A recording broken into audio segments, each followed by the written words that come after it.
Hello everyone, welcome back to the channel. Once again, we are here with chapter number 1, Introduction of Accounting. तो introduction में हमने पढ़ रखा है पहले के सारे पार्ट, अकाउंटिंग क्या होती है, कैसे प्रिपेयर करते हैं, प्रोसेस क्या है, उसके फायदे क्या हैं, उसके नुकसान क्या हैं, उसके फीचर्स क्या थे। तो आज हम आए हैं एक लास्ट वीडियो के साथ इस टॉपिक के। इस चैप्टर में हमारा तीसरा पार्ट बनेगा, दैट इज अकाउंटिंग इंफॉर्मेशन। यह अकाउंटिंग इंफॉर्मेशन होती क्या है, कौन बनाएगा, क्यों जरूरी है, कौन कौन चाहता है इनको, तो इनके ऊपर एक डिटेल वीडियो आज हम लेके स्टार्ट करते हैं। तो देखिए, सबसे पहले अकाउंटिंग इंफॉर्मेशन होती क्या चीज है, तो आपको पता चला अकाउंटिंग प्लस इंफॉर्मेशन, तो अकाउंट्स की जो भी रिकॉर्डिंग होगी, जितना भी डेटा आप प्रेजेंट करते हो किसी भी पार्टी को, वो कहलाता है अकाउंटिंग इंफॉर्मेशन। अब इसको बनाता कौन है, इसको हमारे अकाउंटेंट्स बनाएंगे। अकाउंटेंट्स कैसे बनाएंगे, आपने पूरा स्टेप फॉलो कर रखा है कि आइडेंटिफिकेशन से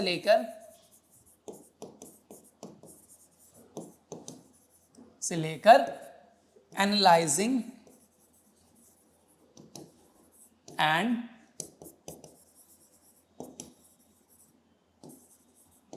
इंटरप्रिटेशन ऑफ डेटा। तो यानी स्टार्ट होता है आइडेंटिफिकेशन से और खत्म होता है इंटरप्रिटेशन तक। तो ये पूरा प्रोसेस हम यूज करते हैं, आइडेंटिफाई करना ट्रांजैक्शन को, फिर मेजर करना, रिकॉर्ड करना, फिर क्लासिफाई करना, क्लासिफाई करने के बाद समराइज करना और आखिरी में उसको एनालाइज और इंटरप्रेट करना रिजल्ट। तो ये पूरा प्रोसेस इन्वॉल्व होता है आपके अकाउंटिंग इंफॉर्मेशन को प्रिपेयर करने में। ये प्रोसेस कौन फॉलो करेगा, अकाउंटेंट्स फॉलो करेंगे, और इनको फॉलो करने के बाद अकाउंट्स हमारा प्रिपेयर हो जाता है। अब जो भी इंफॉर्मेशन निकल के आती है वो कहलाती है अकाउंटिंग इंफॉर्मेशन। ये जो अकाउंटिंग इंफॉर्मेशन होगी मेनली दो पार्ट में डिवाइड होती है। ये जो भी अकाउंटिंग इंफॉर्मेशन है आपकी, ये डिवाइड होती है मेनली टू पार्ट्स में। एक होती है फाइनेंशियल पोजीशन, एक सेकेंड, एक कहलाती है फाइनेंशियल पोजीशन और एक कहलाती है profitability position.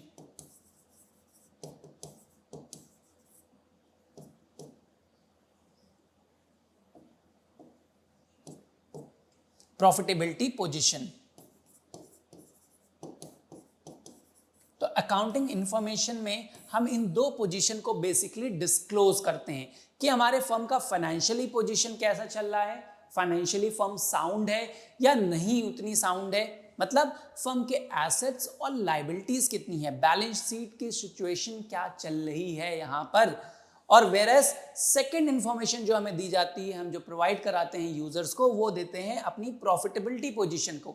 So what is profitability position here? Profitability position means situation of profit और लॉस ऑफ अ फर्म, कि फर्म को इस साल या इस अकाउंटिंग पीरियड में प्रॉफिट हो रहा है या लॉस हो रहा है। तो प्रॉफिट और लॉस की सिचुएशन का पता लगाना और लोगों को बताना is a part of profitability situation या profitability position of a business.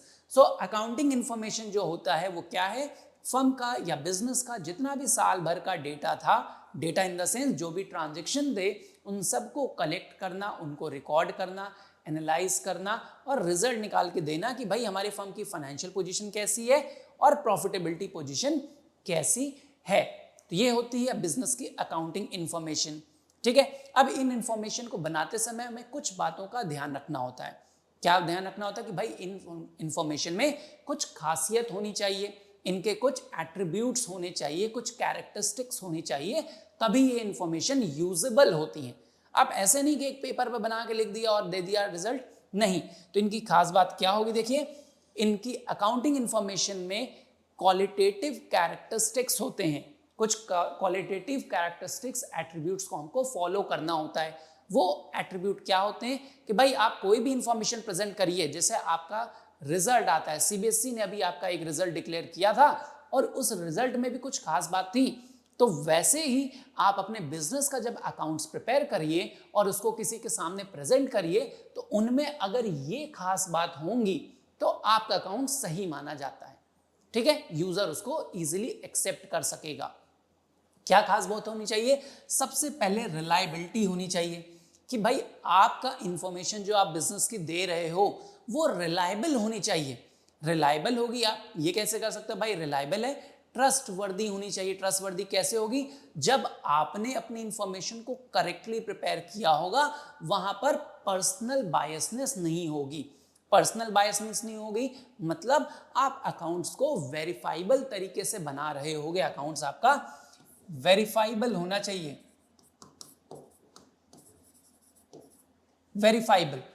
Verifiable होना चाहिए, यानी अकाउंट्स को आप वेरीफाई कर सको। वेरीफाई कर सको मतलब कोई भी देखे तो कहीं भाई हाँ ये रिलायबल है, इसमें कोई चांस ऑफ एरर या फ्रॉड नहीं होगी। जैसे सीबीएसई अगर आपका बोर्ड का रिजल्ट डिक्लेयर करता है तो आप उसमें ट्रस्ट करते हो। कुछ बच्चे नहीं भी करते हो, कहते हैं भैया स्क्रूटनी भरवानी है, मार्क्स कम लग रहे हैं मेरे को, तो बिल्कुल आप आंख बंद करके ट्रस्ट ना करिए, आपको लगता है नहीं तो। बट हम ये कहते हैं कि अकाउंटिंग इन्फॉर्मेशन जो भी बिजनेस प्रेजेंट करे वो ट्रस्ट वर्दी होनी चाहिए, उसकी क्रेडिटेबिलिटी होनी चाहिए। रिलायबिलिटी कैसे बनेगी, रिलायबिलिटी तब बनती है जब डेटा एरर फ्री हो। एरर फ्री हो यानी पर्सनल बायसनेस उसमें ना हो।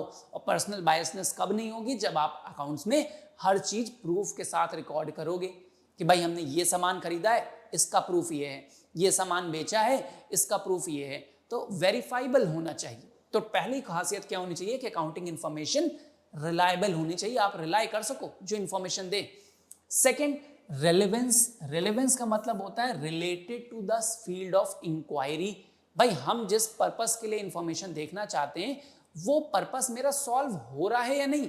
तो ऐसे ही अकाउंट्स में बहुत सारी यूजर्स को अलग अलग इंफॉर्मेशन चाहिए होती है, तो आप अपनी इंफॉर्मेशन को, अकाउंटिंग को इस तरीके से बनाइए, इस तरीके से प्रेजेंट करिए कि भाई जिसकी जैसी नीड हो वो वैसा इंफॉर्मेशन ड्रॉ कर सके। जैसे आपका रिजल्ट आता है तो भाई आपके पिताजी को भी देखना होता है, घर में भाई बहन को भी देखना होता है, तो उनको क्या देखना होता है, परसेंटेज कितने आए हैं, मार्क्स कितने आए हैं। वेरएज वही इंफॉर्मेशन आप कॉलेजेस या यूनिवर्सिटीज को आप आगे फॉरवर्ड करोगे तो उनको इंटरेस्ट किसमें होता है कि आपके सब्जेक्ट कौन से थे, आप कौन से सब्जेक्ट ऑप्ट कर रहे हो, कौन से फील्ड के लिए, एजुकेशन के लिए आप यहाँ पर आए हो, तो क्या उस सब्जेक्ट में आपकी परफॉर्मेंस कैसी है। लाइक सपोज आप इकोनॉमिक ऑनर्स करने गए और आपने रिजल्ट अपना दिखाया तो उनका भाई आपके पास मैथ्स तो है ही नहीं, विदाउट मैथ्स आप इकोनॉमिक ऑनर्स तो नहीं कर पाओगे। बहुत ही रेयर कॉलेजेस हैं जो आपको प्रोवाइड कर रहे हैं, but mostly we need maths to do economic honours. तो कॉलेज को इससे थोड़ी मतलब आपके मार्क्स कितने थे, वो तो ये देखेगा कि भाई आपके इकोनॉमिक्स में ऑनर्स के लिए अप्लाई किया है तो डू यू हैव मैथमेटिक्स और नॉट। अब वैसे तो CUT आ गया है, CUT में आपको इतनी जरूरत नहीं, बट स्टिल आपकी अलग एक इंफॉर्मेशन ऐसी होनी चाहिए कि जिस पर्सन को या जिस पार्टी को जैसा इंफॉर्मेशन गेन करना है उनको वो इंफॉर्मेशन इजीली मिल सके। तो it should be related, relevance होना चाहिए टू द यूजर, यूजर इसको रिलाई कर सके, अपने आप को जो भी इंफॉर्मेशन चाहिए वो ड्रॉ आउट कर सके। ठीक है, ऐसा ना हो कि मैंने आपसे जो इन्फॉर्मेशन के लिए डेटा मांगा वो जो रिपोर्ट है उसमें से हमें कुछ पता ही नहीं चल रहा कि मेरा बच्चा कैसे कर रहा है, भाई पढ़ाई कैसी चल रही है, और हम पेरेंट को लिख के दे दें कि ये लंच इतने बजे करता है, गेम्स में इतने बजे जाता है। तो इससे उनको जो इन्फॉर्मेशन चाहिए वो नहीं मिल पा रही कि बच्चा पढ़ाई में कैसा कर रहा है। ठीक है, इसलिए अकाउंटिंग इन्फॉर्मेशन आप जो भी बनाएंगे उसमें ये क्या चीज ध्यान रखना है कि वो रेलेवेंस का फीचर भी हो, रिलेटेड हो सब्जेक्ट मैटर से। फिर आता है अंडरस्टैंडेबिलिटी। अब मैं आपके पेरेंट को अगर रिपोर्ट कार्ड या CBSE आपके पेरेंट को रिपोर्ट कार्ड पाई चार्ट के फॉर्म में बना दे, किस तरीके से बना दे, पाई चार्ट के फॉर्म में, कि भाई ये है आपके बच्चे की रिपोर्ट, इतना % इंग्लिश में गेन किया है, इतना हिंदी में किया है, इस तरीके से 5 सब्जेक्ट हैं सपोज। तो अगर उन्होंने रिपोर्ट कार्ड इस तरीके से दिया कि इंग्लिश में आपके बच्चे की रिपोर्ट ये है, सेकंड आपको शो किया कि भाई हिंदी में आपका बच्चा इतना अच्छा परफॉर्म कर रहा है, अकाउंट्स में आपका बच्चा इतना परफॉर्म कर रहा है, इकोनॉमिक्स में आपका बच्चा इतना परफॉर्म कर रहा है, और बिजनेस स्टडीज में आपके बच्चे के ये परफॉर्मेंसेस का कलर हम येलो रख लेते हैं, और ये परफॉर्मेंस आपके बच्चे की बिजनेस स्टडीज में। तो कितने बच्चे के पेरेंट्स समझ पाएंगे? आई डोंट थिंक कि बहुत ज़्यादा अप्रिशिएट किया जाएगा इस method of presenting your result. तो अंडरस्टैंडेबल होने, ये कौन समझ पाएगा भाई? मेरे मम्मी पापा तो शायद नहीं समझ पाएंगे क्योंकि उन्होंने इतनी ज़्यादा एजुकेशन नहीं गेन की कि वो पाई चार्ट को समझ सकें। तो जिनके पेरेंट को पाई चार्ट की नॉलेज होगी वही तो समझ पाएंगे ना। इसलिए अकाउंट्स में भी भाई डेटा इस तरीके से प्रेजेंट करिए कि जो अंडरस्टैंडेबिलिटी का पॉइंट है वो भी प्रूफ हो रहा हो।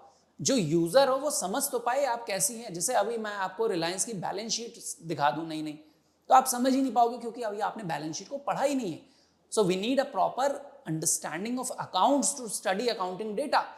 लेकिन तब भी कोशिश करिए कि उसको इतना आसान बना दीजिए कि कोई भी यूजर आए उसको आसानी से समझ में आ जाए। अगर थोड़ा सा भी लिटरेट है तो वो समझ सके कि बिजनेस की पोजीशन क्या चल रही है। ठीक है, जैसे नेता लोग ज्यादातर भाई क्या है, बहुत ज्यादा हाईली क्वालिफाइड तो बैठे नहीं हमारे पास कि एम से करके आए हैं, या बहुत सारे ऐसे भी हैं क्वालिफाइड भी हैं, हम किसी को ये नहीं कह रहे, बट ज्यादातर लेकिन दे हैव फंड्स। तो वो इन्वेस्टर है भाई, इन्वेस्टर को तो पैसा लगाना है, उसको ये थोड़ी मतलब, तो उसको आसानी से समझ में आ जाए कि आप कितना आसान प्रेजेंटेशन दीजिए कि सामने वाला इंप्रेस हो जाए और आपके बिजनेस में पैसे इन्वेस्ट कर दे। तो अंडरस्टैंडेबिलिटी ऑफ डेटा होना चाहिए, ठीक है, कॉम्प्लेक्सिटी नहीं होनी चाहिए डेटा में। फिर कंपेरेबिलिटी, कंपेयर इजिली हो सके, आप अपने डेटा को कंपेयर कर सको, या दूसरा पार्टी कोई भी आए जो भी इंटरेस्टेड यूजर है वो आपके डेटा को कंपेयर कर सके। कंपैरिजन की जब बात करते हैं तो दो टाइप के कंपैरिजन होते हैं हमारे पास, एक कहलाता है इंटरफर्म और एक कहलाता है इंट्राफर्म। तो interfirm comparison and इंट्राफर्म comparison. Interfirm comparison जब हम अपनी फर्म की, अपने बिजनेस की इंफॉर्मेशन को दूसरे बिजनेस से कंपेयर करते हैं कि भाई अंबानी ने कंपेयर किया कि अडानी कैसा काम कर रहे हैं, या टाटास कैसा काम कर रहे हैं, भारती मित्तल कैसे काम कर रहे हैं, तो उनसे कंपेयर करना अपने डेटा को, दैट इज इंटरफर्म। और इंट्राफर्म अपने फर्म में ही कंपेयर करना, भाई पिछले साल मेरा इतना रिजल्ट था, इस साल रिजल्ट इतना अच्छा आया।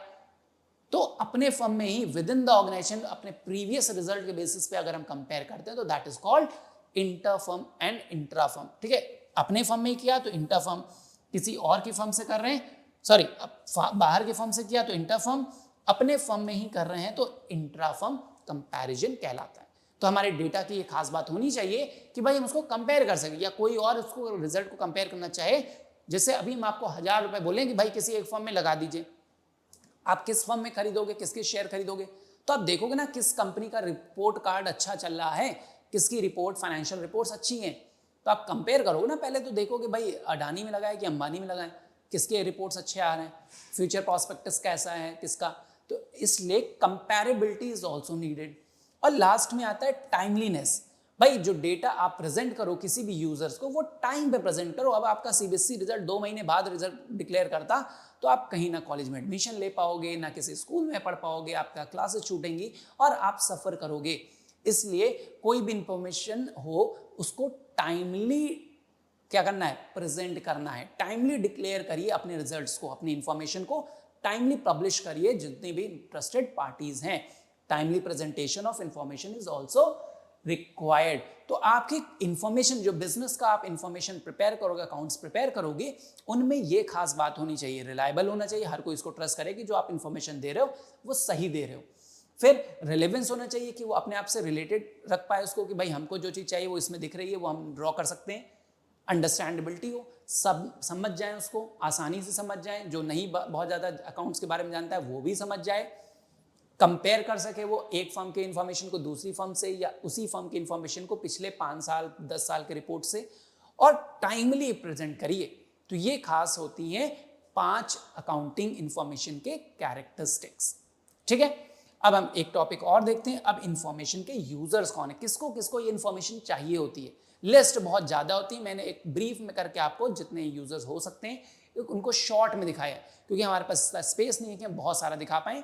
देखिए, तो अगर हम बात करें internal and external user, 2 type के यूजर्स होते हैं अकाउंटिंग इंफॉर्मेशन के। किसी भी बिजनेस की जो इंफॉर्मेशन निकलेगी, कौन सी इंफॉर्मेशन, जो आपने फाइनल अकाउंट देखे, फाइनेंशियल स्टेटमेंट पढ़ा, trading account, PNL account, balance sheet, financial या प्रॉफिटेबिलिटी पोजीशन कैसी चल रही है, तो इनको कौन जानना चाहता है, उसको बोलते हैं स्टेक होल्डर्स। तो स्टेक होल्डर्स कौन होते हैं, all those parties who are interested in the accounting और इंफॉर्मेशन ऑफ अ बिजनेस। और कोई भी पार्टी, कोई भी पर्सन, कोई भी ऑर्गेनाइजेशन जो किसी एक बिजनेस में इंटरेस्ट रखती है। क्यों इंटरेस्ट रखती है, उसका जो भी पर्पस हो, उसका मतलब जो भी हो, बट वो इंटरेस्टेड है। अगर आप टाटा में इंटरेस्टेड हो तो आप भी टाटा के स्टेक होल्डर्स हो। मैं टाटा में इंटरेस्टेड हूं तो मैं भी टाटा का स्टेक होल्डर हूं। ठीक है। तो स्टेक होल्डर मीन जिनका भी इंटरेस्ट है किसी भी बिजनेस में। तो कौन कौन से होते हैं, वो दो टाइप के होंगे, इंटरनल एंड एक्सटर्नल। अब आपको नाम से पता चल रहा है, इंटरनल मतलब जो किसी भी बिजनेस के इंटरनली मेंबर हैं, ऑलरेडी उस ऑर्गेनाइजेशन का पार्ट हैं। तो जो पार्ट होते हैं उनको भी इंफॉर्मेशन देखनी है भाई। क्या देखनी होते हैं, कौन कौन होते हैं वो? सबसे पहले होते हैं हमारे ओनर्स या बोर्ड ऑफ डायरेक्टर्स, चेयरमैन, इसी में आपके चेयरमैन भी आ जाएंगे। Board of directors, chairman, owners, तो ये क्या होते हैं, टॉप लेवल ऑफ मैनेजमेंट होता है। ये क्या देखते हैं भाई, जो पॉलिसीज हमने बनाई है वो फॉर्मुलेट हो रही हैं, उनको अप्लाई किया जा रहा है, या जो हमने टारगेट सेट किया था वो रिजल्ट आ रहे हैं कि नहीं। तो ये बिजनेस सही सही काम कर रहा है, राइट ट्रैक पे चल रहा है, इसको चेक करते हैं। और इसलिए इनको अकाउंटिंग इन्फॉर्मेशन टाइमली चाहिए होती है। ये हर साल देखते हैं भाई हमारी फर्म कैसा कर रही है। सेकेंड लेवल पे आते हैं मैनेजमेंट। तो जितने भी फर्म के मैनेजमेंट है इसमें, जैसे सीईओज हो गए आपके, या टॉप लेवल मैनेजमेंट के अंडर जो एक सुपरवाइजरी लेवल होता है वो ये लोग हैं, कि मैनेजमेंट देखती है कि भाई मैनेजरियल पावर्स हमारे पास हैं, तो मैनेजरियल पावर का यूज करके जो हम डिसीजन ले रहे हैं वो सही है या नहीं है, या हमारी फर्म जो टारगेट्स हमको ऊपर से मिले वो अचीव कर पा रही है या नहीं कर पा रही है, ये सारे लोग देखते हैं। फिर मैनेजर्स डिफरेंट लेवल के जितने भी हैं, सेल्स मैनेजर हो गया, जैसे प्रोडक्शन मैनेजर हो गया, ठीक है, फाइनेंस मैनेजर हो गया, या जितने भी मैनेजर्स होते हैं मैनेजरियल लेवल पे उनको अलग टारगेट मिलते हैं, तो वो भी रिपोर्ट को देखते हैं भाई हमारे टारगेट्स अचीव हो रहे हैं या नहीं हो रहे हैं। हमको जो टारगेट मिला अगर हम अचीव करेंगे तो हमारे प्रमोशन के चांसेस ज़्यादा होते हैं। इसलिए हर लेवल ऑफ मैनेजमेंट जितने भी इंटरनल पार्ट है हर कोई देखता है। एम्प्लॉयज़ या वर्कर भी देखते हैं भाई अपनी फाइनेंशियल स्टेटमेंट को, कि किसी ऑर्गेनाइजेशन का रिजल्ट कैसा आ रहा है। It is ultimately because of them, क्योंकि इन्होंने मेहनत किया है ना, इन्होंने ग्राउंड लेवल पे वर्क किया है। बाकी तो ओनर टॉप लेवल पे थे, मिडिल लेवल पे थे, ये ग्राउंड लेवल पे वर्क कर रहे हैं। तो ये भी देखते हैं भाई मेरी मेहनत की वजह से बिजनेस को इतना प्रॉफिट हो रहा है, तो इसमें हमको भी time to time bonus declare होगा, हमको भी कमीशन मिलेगा, या सैलरी वेजेस तो इंक्रीमेंट होगा ही होगा। तो ये सारी इंफॉर्मेशन को देखने के लिए इंटरनल यूजर्स भी हैं। ये लोग देखते हैं कि भाई साल के, ये भी वेट कर रहे होते हैं कि प्रॉफिट कितना आएगा, कैसा आएगा रिजल्ट, है ना। तो रिजल्ट के बेसिस पे हमको भी कितना डिविडेंड मिलेगा, कमीशन मिलेगा, बोनस मिलेगा। तो ये सारे इंटरनल यूजर्स होते हैं। कुछ बुक्स में आपको एम्प्लॉयज़ या वर्कर को एक्सटर्नल का भी पार्ट माना गया है, that is a disputed topic, तो हम इसमें बहुत ज़्यादा नहीं जाएंगे। कुछ लोग कहते हैं भाई एम्प्लॉय इंटरनल है, एज अ वर्कर हमारे इस ऑर्गेनाइजेशन का पार्ट है, वो रजिस्टर्ड होते हैं। वेराज कुछ कहते हैं कि एम्प्लॉय सिर्फ सैलरी के लिए आते हैं, वो काम करके चले जाते हैं, वो हमारे ऑर्गेनाइजेशन के लिस्ट में नहीं माने जाते। तो ये आप जो भी समझ लीजिए। इसके बाद आते हैं एक्सटर्नल यूजर्स। एक्सटर्नल यूजर्स कौन है? जो कि किसी बिजनेस का पार्ट होते हैं। जैसे आपने कहा कि जो डायरेक्टली इन्वॉल्व नहीं है किसी भी बिजनेस में, these are the direct involve person या people, and these are those groups और those people who are not directly connected with the firm. इनका इंटरेस्ट तो है, लेकिन ये डायरेक्टली कनेक्टेड हो भी सकते हैं और नहीं भी हो सकते हैं। जरूरी नहीं है कि सभी लोग डायरेक्टली कनेक्टेड, जैसे, बट सबको इंफॉर्मेशन चाहिए होती है। सबसे पहले इसमें गवर्नमेंट आती है, तो चाहे वो सेंट्रल लेवल की गवर्नमेंट हो, स्टेट गवर्नमेंट या गवर्नमेंट की कोई भी अथॉरिटी हो, उन सबको चाहिए होता है। जैसे income tax department, IT department आपका देखता है कि भाई इनकम टैक्स आप टाइम पे कर रहे हो कि नहीं कर रहे हो, है ना। गवर्नमेंट के अदर बॉडीज देखते हैं कि आप कानून को फॉलो करके बिजनेस को चला रहे हो कि नहीं चला रहे हो। लोकल अथॉरिटीज़ जो एलडीए, नगर निगम, या आप उनके रूल को फॉलो कर रहे हो। तो जितनी भी गवर्नमेंट अथॉरिटीज़ होती हैं उनको टैक्सेशन के लिए स्पेशली गवर्नमेंट चार्ज करती है कि भाई वो देखती है कि आपका फाइनेंशियल रिपोर्ट कैसी आई, उसके बेसिस पे हमको टैक्स चार्ज करना है। तो टैक्स चार्ज करने के लिए गवर्नमेंट आपके रिपोर्ट को देखती है, वो वेट कर रही होती है भाई आपका प्रॉफिट कितना है, उसके बेसिस पे हमको टैक्स पे करिए। क्रेडिटर्स, बैंकर्स या कोई भी लेंडर जिन्होंने बिजनेस को उधार दे रखा है, वो भी देखते हैं ईगरली कि भाई फर्म की सॉल्वेंसी सिचुएशन कैसी चल रही है। क्या देखते हैं? सॉल्वेंसी। सॉल्वेंसी मतलब कि फर्म सॉल्वेंट है कि नहीं, भाई हमारा पैसा वापस कर पाएगा या नहीं कर पाएगा। तो वो भी वेट करते हैं भाई प्रॉफिट सफिशिएंट आ रहा है या नहीं, हमने पैसे लगाए हैं, हमसे इन्होंने उधार लिया है, ये हमारा इंटरेस्ट वापस कर पाएंगे कि नहीं कर पाएंगे, हमारा प्रिंसिपल वापस कर पाएंगे, माल्या की तरह भाग तो नहीं जाएंगे। ठीक है। तो ऐसे में नीरव मोदी, माल्या, जितने ने फाइनेंशियल फ्रॉड किया वो सब यही थे ना, कि बैंक्स का पैसा लेके चले गए, बैंक के फंड्स को रिटर्न नहीं कर पाए। तो आज बैंक बहुत ज्यादा विजिलेंट हो चुके हैं, बहुत ज्यादा स्ट्रिक्ट हो चुके हैं, सुपरवाइज करते हैं फ्रॉड, लेकिन तब भी होते रहते हैं। तो ऐसे में बैंक्स देखते हैं कि भाई हमारा पैसा लेके आप भाग तो नहीं जाओगे, बिजनेस सही काम कर रहा है कि नहीं। जहां पे भी उसको डाउट होता है तो अपने पैसे को रिफंड वापस मांगता है और लोन देने से मना कर देता है। इन्वेस्टर में आपके पास दो कैटेगरी होती है, एक तो इन्वेस्टर ऑलरेडी जो है और एक पोटेंशियल आते हैं, पोटेंशियल इन्वेस्टर्स। तो पोटेंशियल इन्वेस्टर क्या होते हैं, एक तो हो गए इन्वेस्टर जो जिन्होंने ऑलरेडी हमारे बिजनेस में पैसा लगा रखा है, जो इन्वेस्टर्स हैं हमारे साथ, उनको हमको रिटर्न देना होता है, तो वो देखते हैं कि भाई आपका प्रॉफिट कितना हो रहा है, हमारा रिटर्न वापस मिलेगा कि नहीं मिलेगा, डिविडेंड्स मिलेंगे या नहीं मिलेंगे। और एक आते हैं पोटेंशियल इन्वेस्टर्स। पोटेंशियल इन्वेस्टर क्या होते हैं, those who have the potential to invest on our company या इन द बिजनेस, जिनके पास पैसे हैं, पोटेंशियल है और वो हमारे बिजनेस में इन्वेस्ट कर सकते हैं, वो करना चाहते हैं, तो वो लोग भी तो देखेंगे भाई इस फर्म का रिपोर्ट कार्ड कैसा आ रहा है, पिछले 4 साल से, पिछले 5 साल से कंपनी कैसा परफॉर्म कर रही है, रिजल्ट अच्छा दे रही है, उसके प्रॉफिटेबिलिटी अच्छी है कि नहीं, कंपनी ग्रो कर रही है या नहीं कर रही है। तो वो सब भी देखते हैं किसी भी फर्म की अकाउंटिंग इंफॉर्मेशन को। रिसर्चर्स देखते हैं भाई, जो रिसर्च पर्सन होते हैं उनको भी इंफॉर्मेशन चाहिए होती है, वो टाइम टू टाइम एक नई रिपोर्ट पब्लिश करते हैं on the basis of their research. तो डॉक्यूमेंटेशन के लिए, ट्रेनिंग के लिए, रिसर्च के लिए उनको इंफॉर्मेशन चाहिए होती है। फिर हमारे आते हैं कंज्यूमर्स। भाई हमारे कंपनी के ही जो कंज्यूमर हमारे गुड्स को यूज़ कर रहे होंगे वो भी देखते हैं हमारी कंपनी की रिपोर्ट कार्ड को कि हम इस कंपनी का प्रोडक्ट यूज़ करते हैं, क्या ये कंपनी अच्छा कर रही है या नहीं कर रही है। नहीं करेगी तो अगली बार से हम इस कंपनी का प्रोडक्ट, कई बार होता है ना कुछ कंपनी लॉस में आती है तो कंज्यूमर को लग जाता है कि भाई ये कंपनी अच्छा नहीं कर पा रही, यानी इसके प्रोडक्ट में अब दम नहीं है और ये अब गलत उसमें भी आ सकती है कि भाई हमसे चीट कर सकती है, गलत रिपोर्ट दिखा सकती है, तो ऐसे में उसके प्रोडक्ट को यूज़ करना कम कर देती है। इसलिए कंज्यूमर भी देखते हैं। एंड लास्ट हमने इसको समराइज किया तो इसमें सोसाइटी भी आती है। भाई पब्लिक जो है, दो अगर मैं आपके गुड्स का कंज्यूम नहीं कर रहा हूँ, मैं लैम्बोर्गिनी की कार नहीं खरीदता हूँ, ना मेरे पास अब इतने पैसे हैं, तो क्या मैं लैम्बोर्गिनी में इंटरेस्ट नहीं रखता हूँ? बिल्कुल रखता हूँ। मैं भी देखता हूँ कि कौन सी नई कार आई, कौन सा नया प्रॉफिट, उन्होंने कितना प्रॉफिट बुक किया। तो ऐसे में सोसाइटी में क्योंकि आप काम कर रहे हो, जो भी बिजनेस है that is working under the norms of society, society के बीच में, सोसाइटी के लोगों के बीच में आप काम कर रहे हो, तो लोग आपको देखते हैं, आपकी रिस्पॉन्सिबिलिटी बनती है। और ये पब्लिक कंपनीज के लिए मैंडेटरी है कि उनको अपनी रिपोर्ट किसी न किसी जर्नल, मैगजीन, न्यूज़पेपर में पब्लिश करनी पड़ती है, सो दैट सोसाइटी यानी पब्लिक देख सके। ठीक है। इसके अलावा अगर आप देखो तो कुछ और भी होते हैं हमारे पास, हम इसको थोड़ा सा अगर वो करें, सॉरी,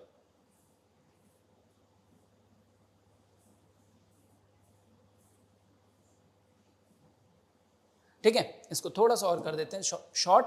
तो आप देखोगे कि अगर हम यहां पर और नाम लाएं तो आप देखोगे सप्लायर्स भी आपका पार्ट होते हैं। भाई जिन्होंने माल हमें सप्लाई किया, हमारे गुड्स सप्लाई किए हैं, उधार पे दिए, तो वो भी देखेंगे भाई हमने आपको दिया है, वो हमारा पैसा वापस करोगे कि नहीं करोगे। ठीक है। ऐसे बहुत सारी पार्टीज आती हैं। सप्लायर्स हो गए, आपके लेंडर्स हो गए।